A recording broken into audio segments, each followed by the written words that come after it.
Disculpen eh, los retrasos y todo esto, pero he estado un poquito ocupada de trabajo. Sin embargo, bueno, aquí estamos. El día de hoy vamos a hablar acerca de los giros y los surcos y cómo lo vemos por imagen. Bueno, como hemos empezado en las veces anteriores, recordemos que para la evaluación específica de giros y surcos, lo ideal es hacer un estudio de resonancia magnética. Por tomografía también se puede. Más adelante les voy a mostrar algunas imágenes. Sin embargo, ya entrando como tal en materia, recordemos que cuando hablamos de giros y surcos nos referimos a los giros y surcos de los hemisferios cerebrales. Entonces, recordemos que tenemos dos hemisferios cerebrales, cada uno de ellos presenta tres caras. Una cara lateral que va a ser convexa, que la vemos por acá, una cara medial plana, que es la cara interhemisférica, y una cara inferior cóncava, que es la que está en relación a la base del cráneo.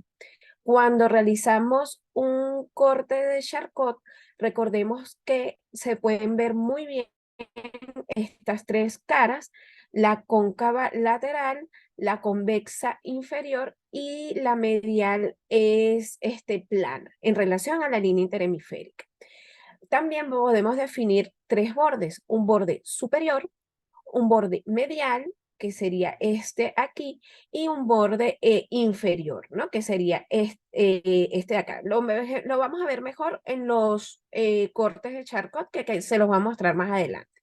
También definimos cuatro polos fundamentales, donde los polos se refieren a estas zonas como más prominentes que van a estar en contacto directo con el hueso, con el hueso o con la calota. Tenemos el polo frontal, que es de ubicación anterior, el occipital, el polo temporal, que es este aquí anterior, y el polo parietal. ¿Ok? Dependiendo de esto, bueno, vamos a definir los distintos giros y surcos de cada uno de los elementos. Yo les voy a compartir este atlas de imagen radiológica con su correlación anatómica y aquí les están señalando cómo podemos ver o cómo podemos evaluar lo que sería el encéfalo.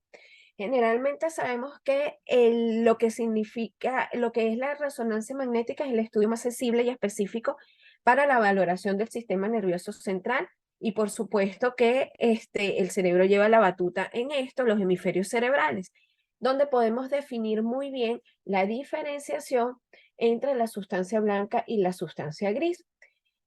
Recordemos que en la nueva nómina se denomina surco aquellas depresiones y las circunvoluciones son las curvaturas de la corteza cerebral, es la distribución de la corteza cerebral. Entonces, aquí tenemos a la izquierda de su imagen, una imagen por tomografía, podemos visualizar bien la diferenciación entre la sustancia blanca, que es un poco más oscura, y la sustancia gris cortical, que es un poco más clara. Ambas van a ser hipodensas en comparación con el hueso. Recordemos que por tomografía el hueso absorbe una gran cantidad de radiación ionizante y por eso se ve radiodenso o hiperdenso, como lo vemos aquí en blanco. Y el tejido como tal, sean los tejidos blandos como la grasa o el tejido encefálico, va a ser hipodenso. Las calcificaciones fisiológicas de la glándula pineal o de los plexos coroides van a ser también hiperdensas, cálcicas, y los ventrículos van a ser hipodensos u oscuros por tomografía. Fíjense que en el espacio subaracnoideo o a nivel de las astas frontales de los ventrículos laterales o las astas laterales, vamos a ver el líquido completamente negro por tomografía. Este sería un esquema que tomé de Radiologist Page, donde ellos identifican con bastante detalle a nivel de un corte de fleshing todos los elementos que conforman la profundidad de cada hemisferio cerebral. donde podemos definir lo que serían las astas frontales y las astas laterales de los ventrículos, el tercer ventrículo, todos hipodensos, las circunvoluciones o el espacio subaracnoideo, mejor dicho, a nivel frontal, los surcos laterales o cisuras de Silvio. Fíjense que aquí podemos ver lo que serían los lóbulos temporales y a este nivel vamos a encontrar lo que serían los núcleos de la base y la sustancia blanca profunda, que por tomografía sí efectivamente se pueden diferenciar, pero fíjense por resonancia magnética, que es la imagen que tienen a la derecha, un corte de Charcot en coronal, por supuesto, donde esta secuencia que vamos a ver, recordemos que cuando el líquido se ve oscuro es una secuencia ponderada en T1 y aquí el líquido es completamente oscuro. Entonces estamos hablando de un T1. Pero ¿qué pasa con esta imagen? Esta imagen es un T1 inversión-recuperación, donde se emite un pulso de inversión antes de que corra la secuencia y entonces va a haber como su nombre lo indica, una inversión de los grises. La sustancia blanca y la sustancia gris se van a ver como más diferenciadas porque la sustancia blanca va a ser más hiperdensa en comparación con la cortical. Y este corte lo usamos mucho en el paciente pediátrico para ver el estatus de la mielinización. Entonces, podemos observar que aquí a este nivel, en el corte de Charcot, como les estaba mencionando, podemos visualizar perfectamente las tres caras del hemisferio cerebral. La cara lateral convexa, cara interhemisférica plana y la cara inferior cóncava en relación a los huesos de la base del cráneo. También podemos identificar los tres bordes, el borde superior, el borde inferior y el borde medial, y los cuatro polos que tenemos que combinarlos. Tenemos aquí el polo frontal, el polo occipital, el polo parietal y aquí parcialmente podemos ver el polo temporal. ¿Ok? Aquí también podemos ver el polo parietal, que es esa convexidad máxima del hemisferio y que está en contacto con el hueso parietal que lo recubre. Entonces, para recordarles, al igual que hablamos en la clase de fosa posterior y tallo, tenemos varias ponderaciones para evaluar el cerebro. Básicamente van a ser en T1 y T2. Recordemos que el T2 es una ponderación donde el brillo va a tener tiempos de repetición y tiempos de eco largo en esta magnetización transversa y la señal del agua va a ser hiperintensa, es decir, que todo lo que tenga líquido va a brillar. ¿Qué es lo que pasa con esta ponderación? Esta ponderación, fíjense qué bonita es para definir como tal la diferenciación sustancia blanca, sustancia gris, a diferencia del T1 donde el líquido es hipointenso. En comparación con la imagen anterior, fíjense, la inversión recuperación acentúa lo que sería la sustancia blanca. En este caso, la diferenciación sustancia blanca, sustancia gris en el T1 es un poquito difícil, pero para eso tenemos el T2 y tenemos otros pulsos de inversión que nos van a permitir acentuar esta diferenciación. Uno de ellos va a ser cuando emitimos un pulso de inversión y vamos a suprimir lo que sería el líquido cefalorraquídeo. Entonces, esta secuencia es una secuencia FLAIR que es de Fluid Attenuation, inversión recuperación, donde se invierte el líquido, la señal del líquido y aquellas componentes líquidos extracelulares como el edema citotóxico o vasogénico o otras lesiones ocupantes de espacio tipo abscesos o tumores se van a ver hiperintensos. Entonces la sensibilidad de estas secuencias va a ser el hecho de esta hiperintensidad con respecto al líquido que se encuentra en relación a las circunvoluciones, al espacio subaracnoideo o perdón, a los surcos, al espacio subaracnoideo o a los ventrículos. Y aquí, a la izquierda de esta imagen FLAIR, vamos a tener una secuencia también ponderada en T2 que se llama Stir-Flare. Es una secuencia de un doble pulso de inversión donde no solamente vamos a invertir la señal del líquido cefalorraquídeo, sino también vamos a invertir la señal de la grasa. Entonces, ese componente graso que conforma la vaina de mielina va a quedar suprimido y es por eso que se va a ver más hipointenso en comparación con la corteza, como lo podemos ver allí donde está señalando la flecha.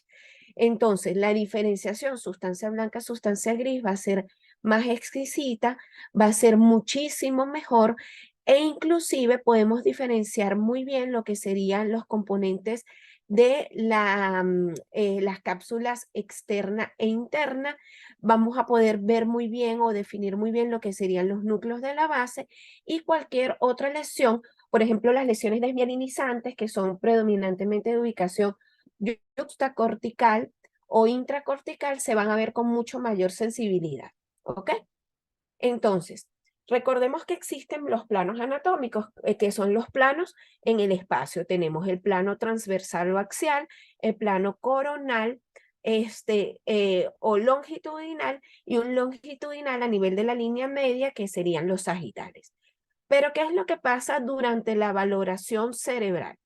Tenemos los planos anatómicos del cerebro propiamente dicho para poder evaluar todas estas estructuras alineando a los ejes intrínsecos del cerebro. Es decir, cuando alineamos el plano, el plano axial o transversal en relación al cuerpo calloso, tanto a la rodilla como al esplenio, vamos a tener el axial estricto del cerebro, que es como un corte de fleching. Cuando alineamos a nivel de la línea media, este sí es un sagital estricto, como lo podemos ver aquí en esta pequeña imagen, y el coronal va a ser paralelo al eje del tallo, formando un ángulo recto con el plano axial ya planificado, valga la redundancia anteriormente, y entonces vamos a tener un coronal estricto. Estas son pequeñas angulaciones que se realizan para poder obtener los planos adecuados y poder tener una valoración de todas las estructuras, una valoración anatómica de todas las estructuras cerebrales. Entonces, como les estaba mostrando, fíjense, cuando nosotros adquirimos la imagen cerebral, estos son los planos anatómicos estrictos de la cabeza, ¿ok? Sin embargo, aquí en el video les estoy mostrando cómo se va a alinear el plano para poder tener los intrínsecos del cerebro y así lograr un adecuado estudio por resonancia magnética. No sé si lo notaron en el video, fíjense que esta línea morada que nos va a definir el plano axial va a ser perpendicular a las porciones anterior y posterior del cuerpo calloso, respectivamente rodilla y esplenio. Tenemos el plano sagital alineado completamente con la línea interhemisférica y el plano coronal que va a ser un ángulo recto en comparación al plano axial o transversal. ¿Se entendió esto? ¿Me escuchan? Sí, doctora. Perfecto, sí.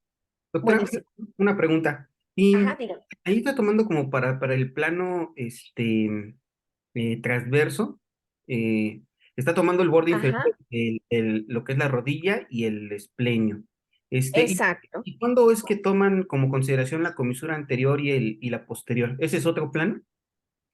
Ese es un plano axial, eso sería un plano axial estricto. Generalmente para aquellos procedimientos de radiofrecuencia y ablaciones se hace ese plano estricto porque el neurocirujano, bueno, y se hace un estudio con contraste ponderado en T1. Entonces él después con esa data cruda milimétrica hace toda la planificación como tal para cuando son casos de ablaciones.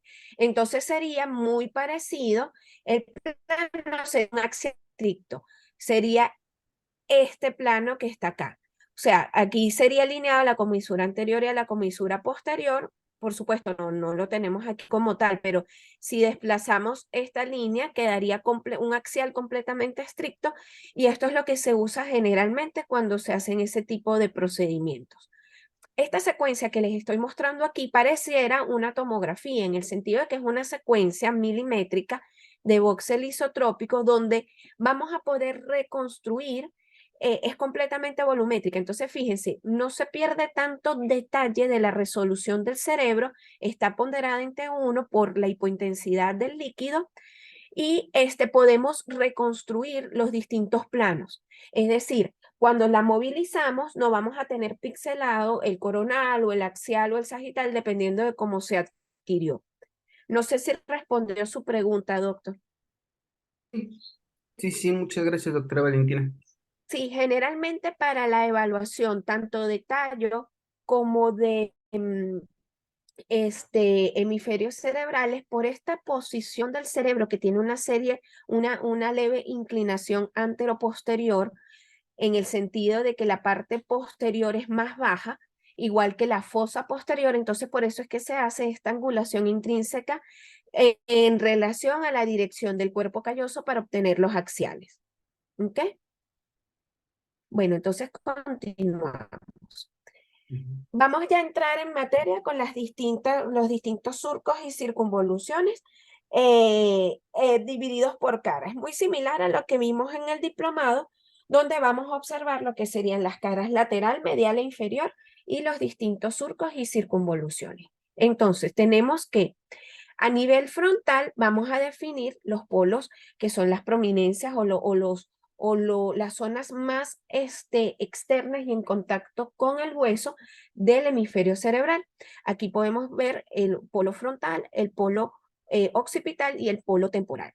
Tenemos a la izquierda esta ponderación que les comenté en T1 milimétrica, que se hace todas estas reconstrucciones. Claro, como no tenemos la convexidad como tal, porque las imágenes que les estoy mostrando son imágenes 2D, vamos a poder visualizar, vamos a tener que hacer distintas reconstrucciones para poder visualizar todos los giros y los surcos, como si tuviésemos un plano tridimensional.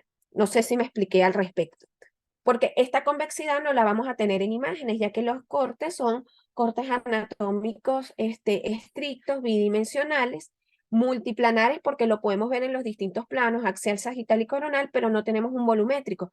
Entonces es cuando usamos estas secuencias y podemos hacer las distintas curvaturas para tener la visualización de esa convexidad de la cara lateral. ¿Ok?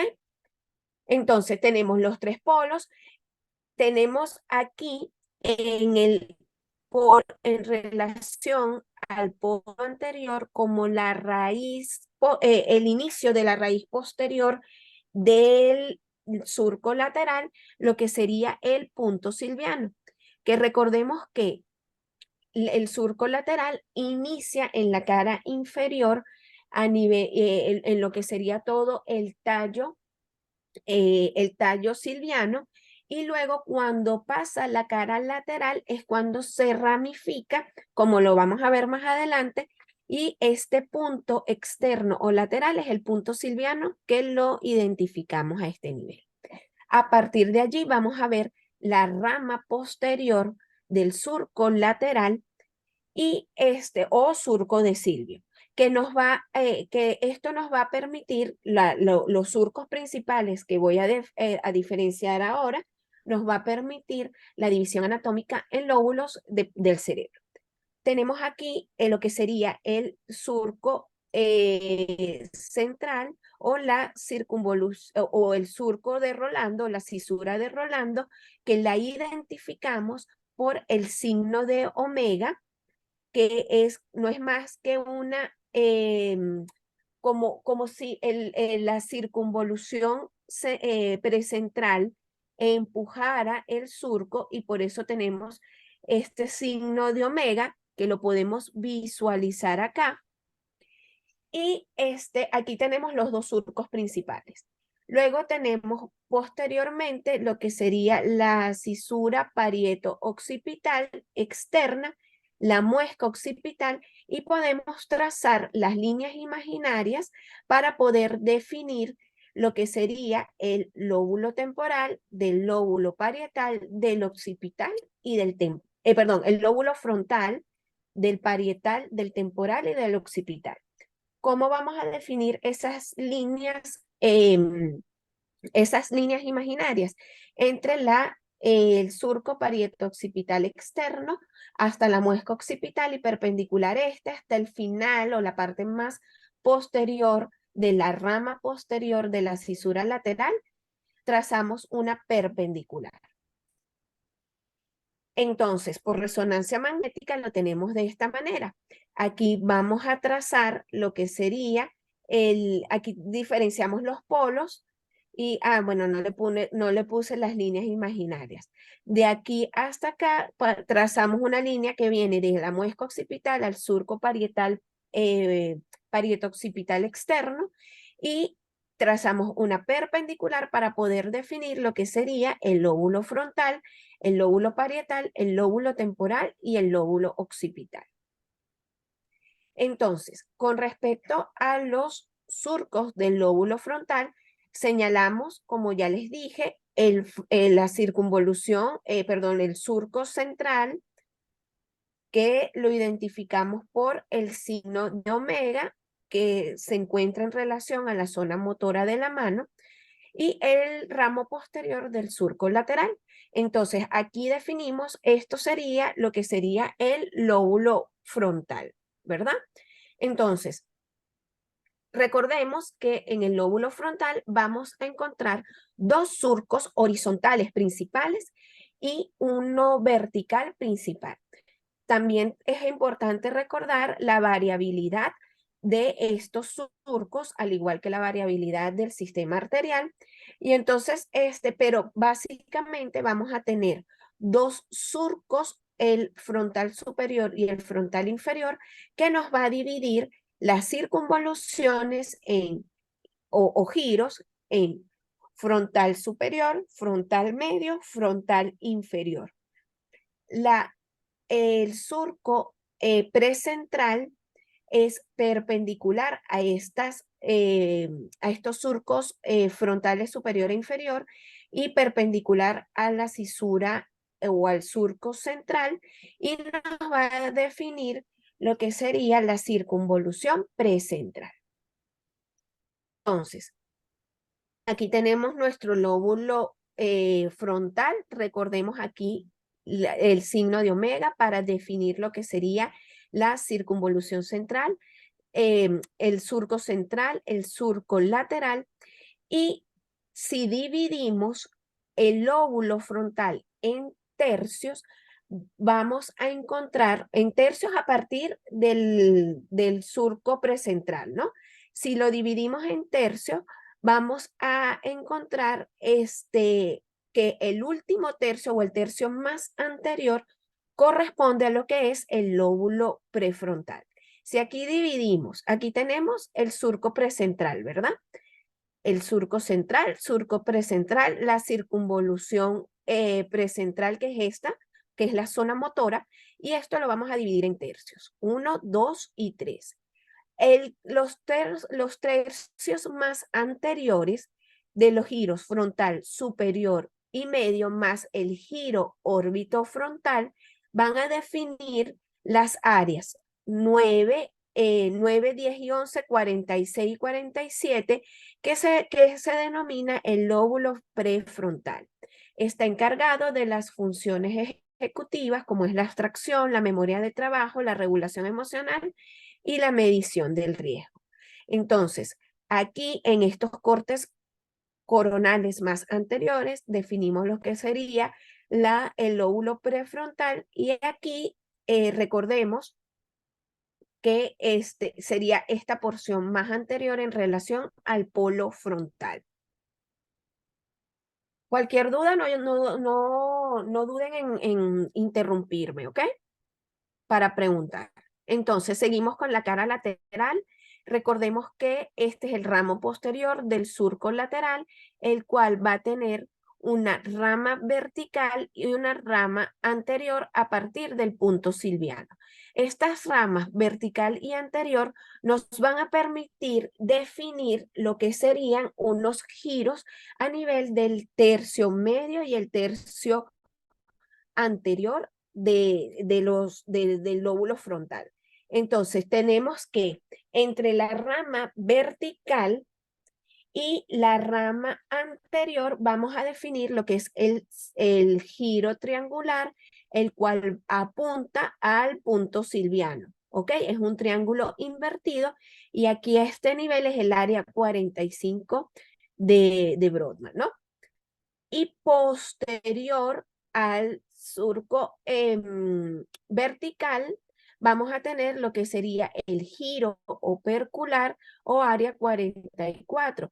¿Qué nos define esta área 44? Recordemos que el opérculo es la tapa de la ínsula, en este caso el opérculo frontal va a definir, se va a encontrar justo por detrás de la rama vertical y nos va a definir lo que sería el giro opercular.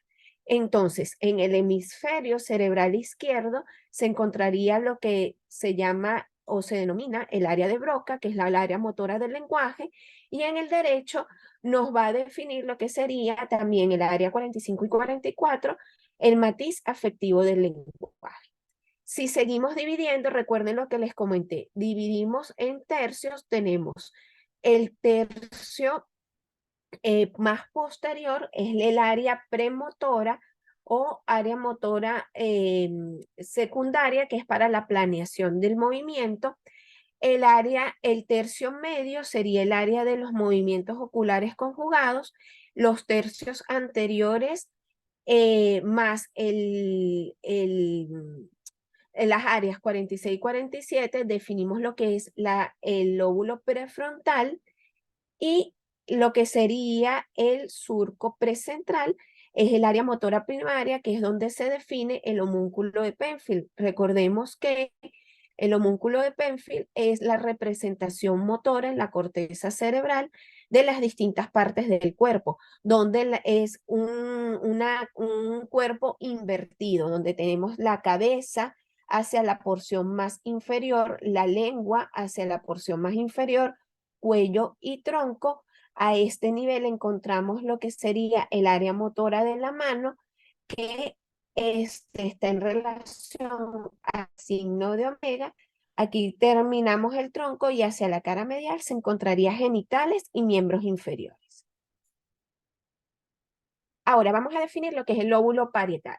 Recordemos entonces las líneas principales o los surcos principales. Surco central, surco lateral y el parieto occipital externo, que si trazamos la línea perpendicular a este parieto occipital externo con la muesca occipital, vamos a definir lo que sería vamos a definir lo que sería el óvulo parietal, que es todo lo que está por detrás del surco central, ¿ok? Entonces, lo tenemos aquí representado en naranja. El lóbulo parietal, en su cara lateral, vamos a tener dos surcos principales. El surco postcentral, que es paralelo al central, y el surco intraparietal, que es perpendicular al postcentral. Y esto nos define distintos giros. Tenemos justo por detrás de del surco central, tenemos el giro postcentral, que define lo que es el área somestésica primaria y más inferior el área gustativa primaria. Y tenemos lo que sería el lobulillo parietal superior, que es este lobulillo que se encuentra por encima de la cisura del surco intraparietal, y lo que sería el surco subcentral. Aquí les señalo lo que sería las circunvoluciones, los giros supramarginal y angular, que están en relación con la continuación de los giros temporales, como lo vamos a ver más adelante. Tenemos que en relación al giro temporal superior, él hace una curvatura hacia la porción más posterior de la circunvolución del ramo posterior del surco lateral y vamos a tener lo que sería el surco supramarginal.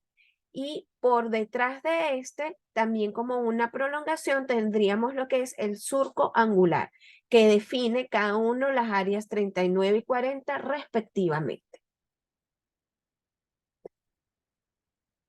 Entonces, aquí les señalo con los numeritos lo que corresponde a cada uno de los giros. Tenemos el giro postcentral, el giro subcentral, que es un giro de paso y conecta con el área motora para definir lo que sería o lo que se denomina el lóbulo central, que sería la circunvolución precentral y el giro postcentral más el giro subcentral, que es este giro de paso. Tenemos aquí arriba lo que es el lobulillo parietal superior, que es el área somestésica secundaria, el giro supramarginal que rodea la porción posterior del ramo posterior de la cisura lateral, y el giro supramarginal, que es la continuación del giro de T2 o el giro hipocampal, perdón, el giro temporal medio, ¿ok? Entonces aquí tenemos los distintos giros enumerados.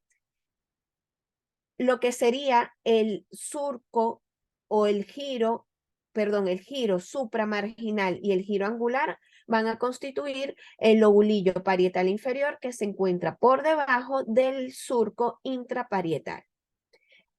Entonces, el área de Wernicke en el hemisferio cerebral izquierdo va a estar definida por estos dos surcos, el supramarginal y el angular, y se encarga de la comprensión del lenguaje, y en el hemisferio cerebral derecho se encarga del cálculo matemático. ¿Ok? Sería el lobulillo parietal inferior. Entonces, ahora vamos a ver lo que sería el lóbulo temporal. El lóbulo temporal va a encontrarse por debajo de la cara lateral del lóbulo temporal, va a estar por debajo del surco lateral y justo por delante de esa línea eh, que une la muesca occipital con el surco parieto-occipital externo y la perpendicular a esta. Entonces, esto que está en rojo, vamos a encontrar lo que es el lóbulo temporal.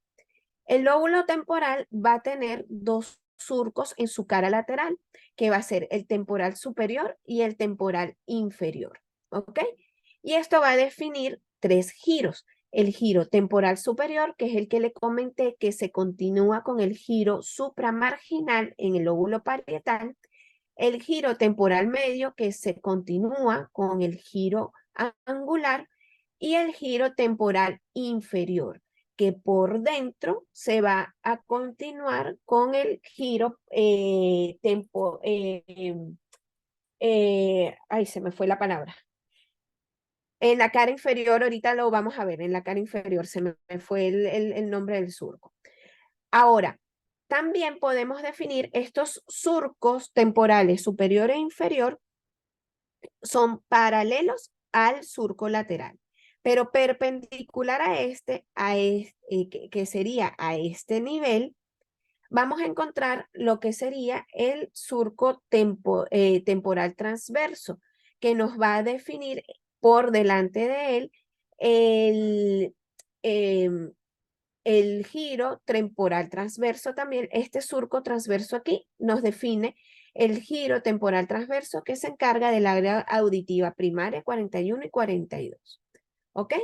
Aquí, como les comenté, el supramarginal, que es este que se continúa del temporal superior a este nivel, nos va a definir el área 40, y el angular, que es este que se continúa a este nivel, nos define el área 39 con respecto a lo que sería el área de Wernicke, que se encontraría en el lobulillo parietal inferior.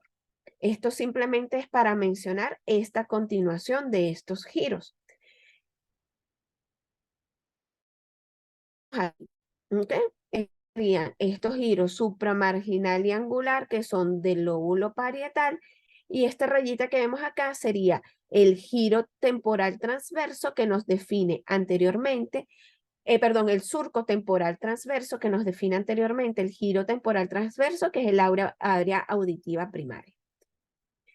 Entonces, recordemos que existen tres opérculos: el opérculo temporal, el opérculo frontal y el opérculo parietal. Esos tres opérculos van a tapar lo que sería el lóbulo de la ínsula, que es de ubicación interna o interior. Entonces, aquí tenemos lo que sería el opérculo frontal, el opérculo temporal y el opérculo parietal en relación al surco lateral. Si quitamos estos opérculos, esta cortical, vamos a descubrir lo que sería la ínsula. Aquí, este corte que les estoy mostrando es un corte como un poquito más interior, ¿ok? Porque este es un corte sagital un poco más hacia adentro. Fíjense que aquí tenemos lo que sería el surco lateral, aquí también, pero este que está señalando aquí amarillo no es el lateral de Silvio. El lateral de Silvio sería este. Es este surco a nivel del surco principal de la ínsula, que nos va a permitir dividirla en lóbulos. Tenemos un lóbulo anterior, que es de ubicación anterior a este surco principal. Tenemos un lóbulo, ya va, que se me fue, ajá, un lóbulo posterior que se encuentra por debajo y por detrás. Tenemos el limen insular, que es como el vértice de la ínsula, y una cara anterior. Entonces, la ínsula va a tener una cara anterior, que es esta rosada, y una cara posterior, perdón, lateral, que se va a dividir por el surco principal de la ínsula en lóbulos anterior y posterior, y el vértice es el limen insular.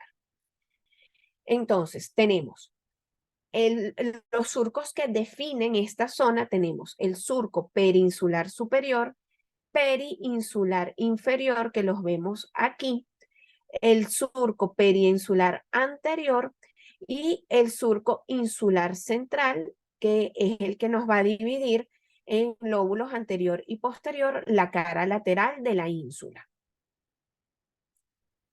Recordemos que el surco peninsular se encuentra en relación al fascículo longitudinal eh, eh, superior.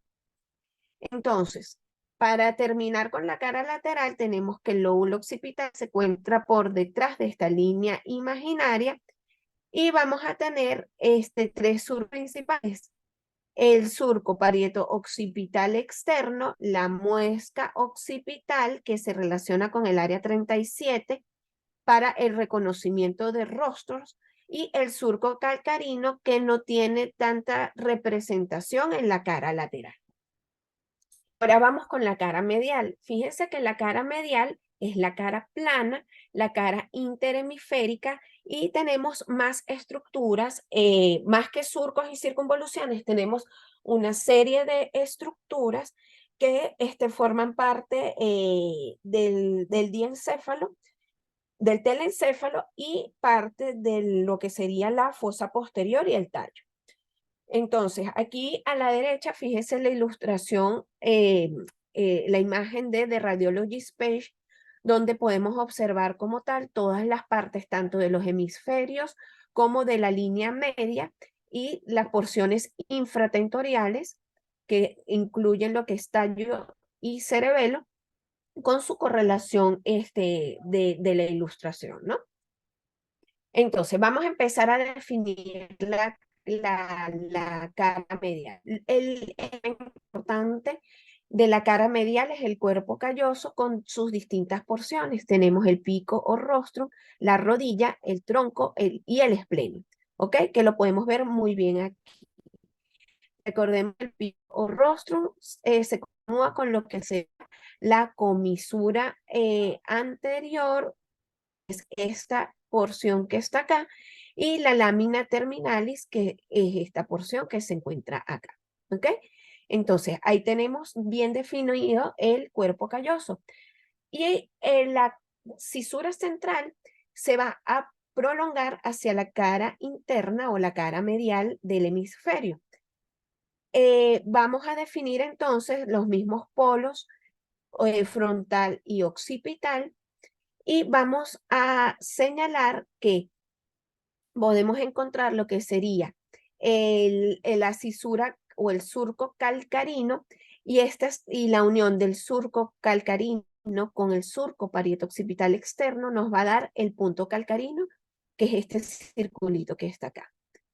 Ahora, en relación al lóbulo frontal, vamos a tener un gran surco, que es el surco calloso, por encima del cuerpo calloso, y por encima de este, perpendicular a este, vamos a encontrar lo que es el surco del cíngulo, que tiene una porción paracentral o en el lóbulo frontal que es perpendicular al giro del cíngulo y paralela al giro central, y una porción marginal que está por detrás de la cisura central.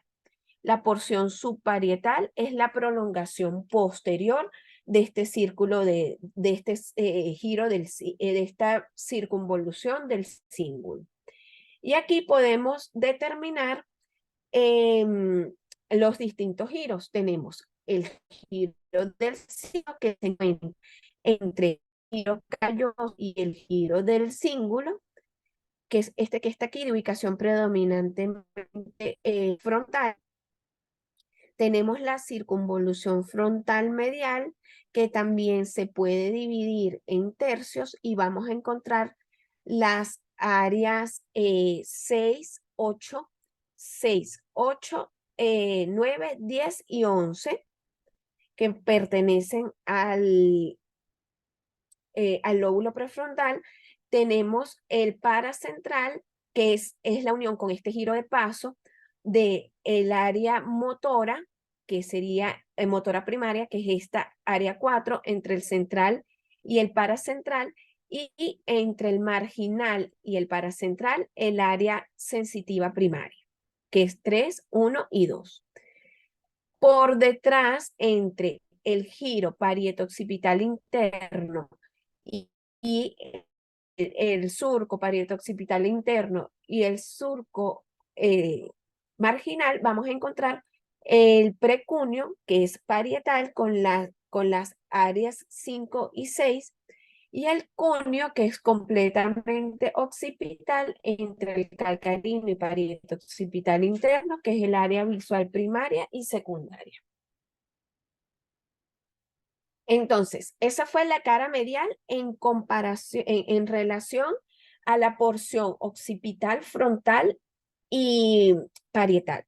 Pero la cara medial del lóbulo temporal, esto es un corte oblicuo, fíjense, no es cuero calloso, es para poder abrir lo que corresponde a la cara medial del lóbulo temporal.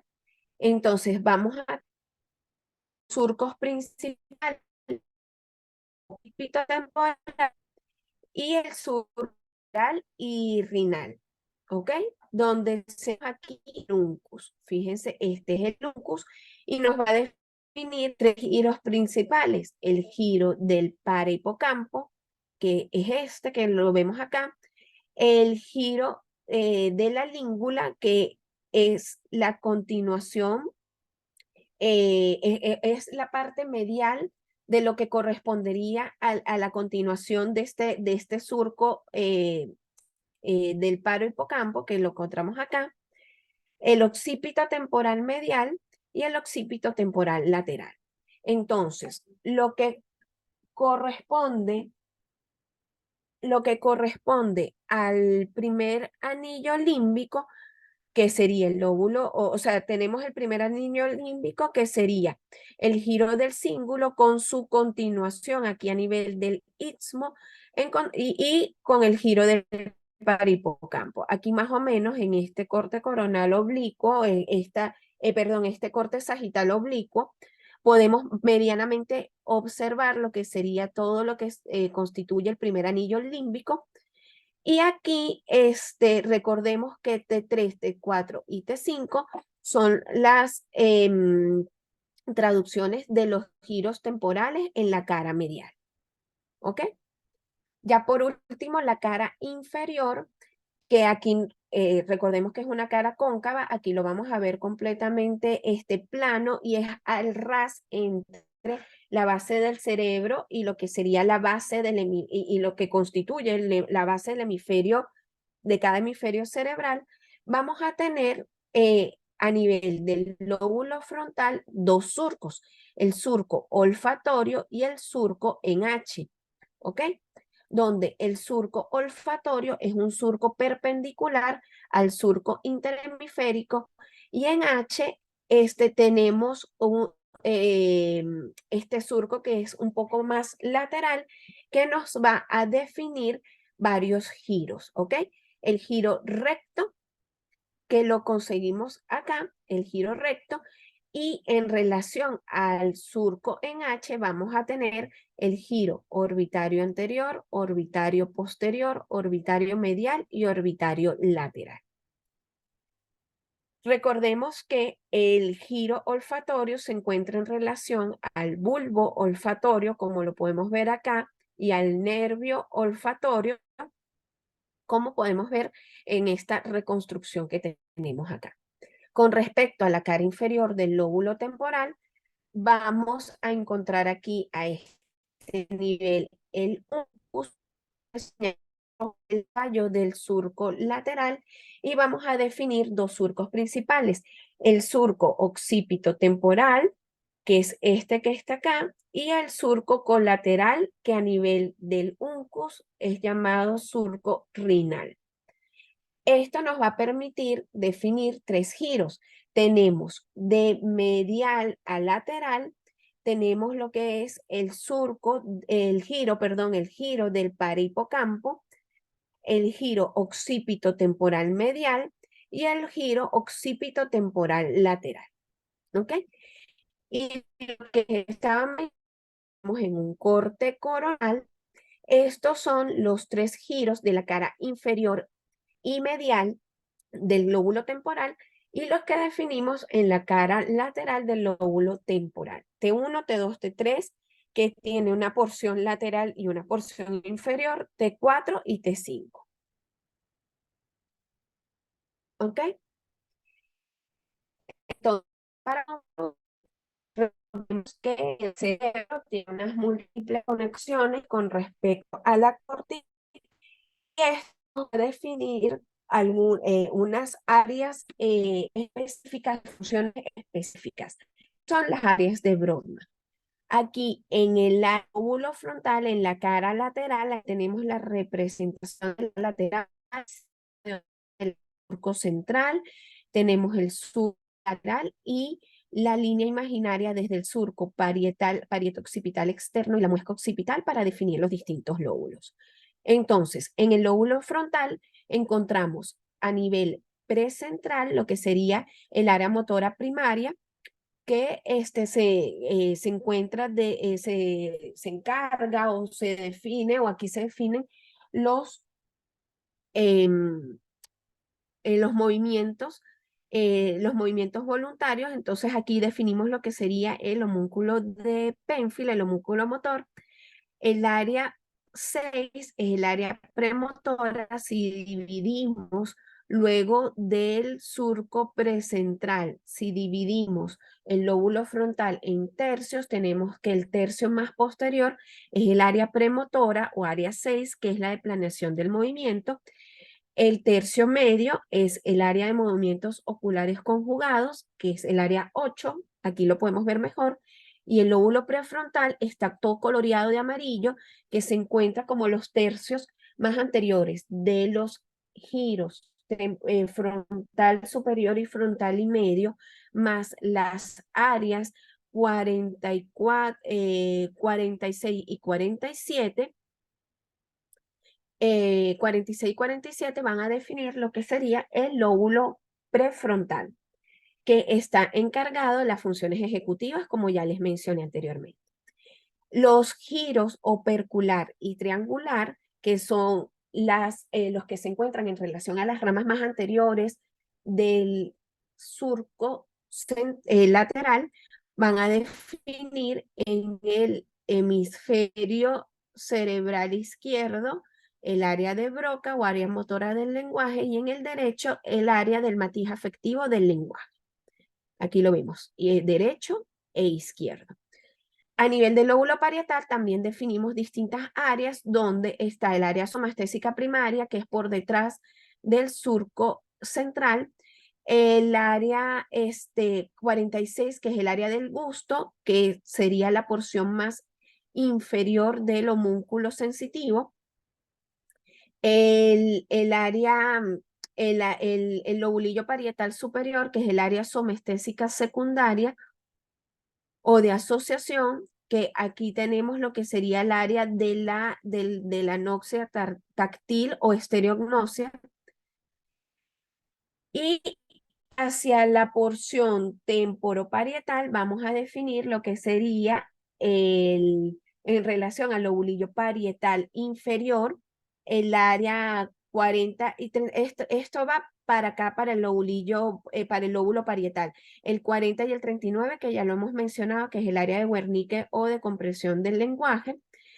La 22 también forma parte de esta zona del área de Wernicke, el área auditiva primaria en relación a la porción anterior del surco transverso, y el área auditiva secundaria o de asociación, que es la 21 y 22.